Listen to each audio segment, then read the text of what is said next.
Democratic strategist and founding partner of 270 Strategies, Lynda Tran, along with chairman of GoPac and Republican strategist David Avella. Thank you both for joining us this morning. Good morning. So I'll just get straight to it. David, does it really matter? The very people who were expressing their disgust and being offended that President Trump was going potentially to the White House Correspondents' Dinner are all now the Chicken Littles who are saying Washington will never be the same because he's not coming to the dinner. And the reality is this dinner, the last couple of years, has been more New York Post page 6 than page 1 news story worthy. And let me also say that Americans weren't demanding the first White House Correspondents' Dinner ever occur, and they're not going to standing room only town hall meetings this year saying this one ought to occur. Yeah, Lynda, it's not like he's the first president to not attend. Jimmy Carter didn't go, Nixon didn't go, Ronald Reagan didn't go. That was the year that he had been shot. It's kind of like breaking up with your boyfriend before he has a chance to break up with you. That's one way to put it. Look, I think that what people are taking note of is the fact that this is just the latest sign of this very, very contentious relationship between Donald Trump and the mainstream media.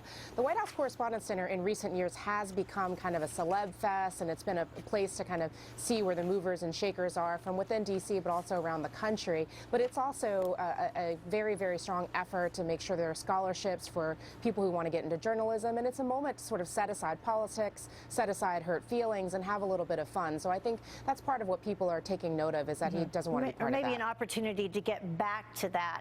The second topic that we want to talk about this morning, something that happened over the weekend. Democrats claim that their party is unified, and they elected Tom Perez as the DNC chairman. Do you think that that is an indication that they are willing to move forward or want to move forward, or will it be more of the same, David, because he was, what, the former labor secretary under President Obama? We know one thing. He came out of the Obama administration, and very little good has come out of the Obama administration. He did, though, I will credit him with making a smart move at making Keith Ellison his deputy. But the internal fighting within the DNC, or the unity they project, isn't his first priority.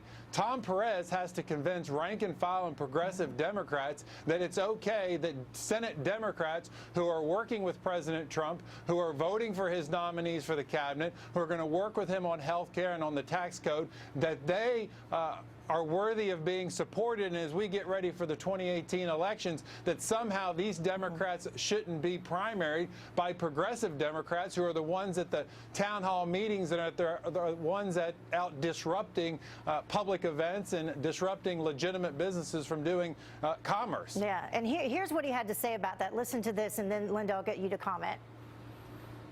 We will all be able to say the United Democratic Party led the resistance, ensured that this president was a one-term president, and elected Democrats across this country. Will that be enough to unify Democrats against President Donald Trump?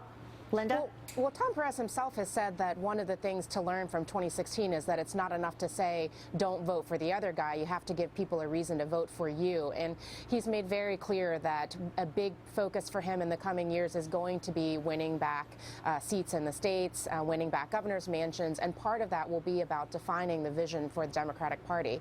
Look, I agree with David. It's a really smart move that he made to make Keith Ellison his deputy. And I do think it's going to bring the party together. It's not dissimilar from what Barack Obama did when he made Hillary Clinton his Secretary of State during his first administration. So I think, you know, things are going to be bright for Democrats in the future. We'll see what happens. Thank you so much for joining us, David, Lynda. Appreciate you getting up early for us. Thank you.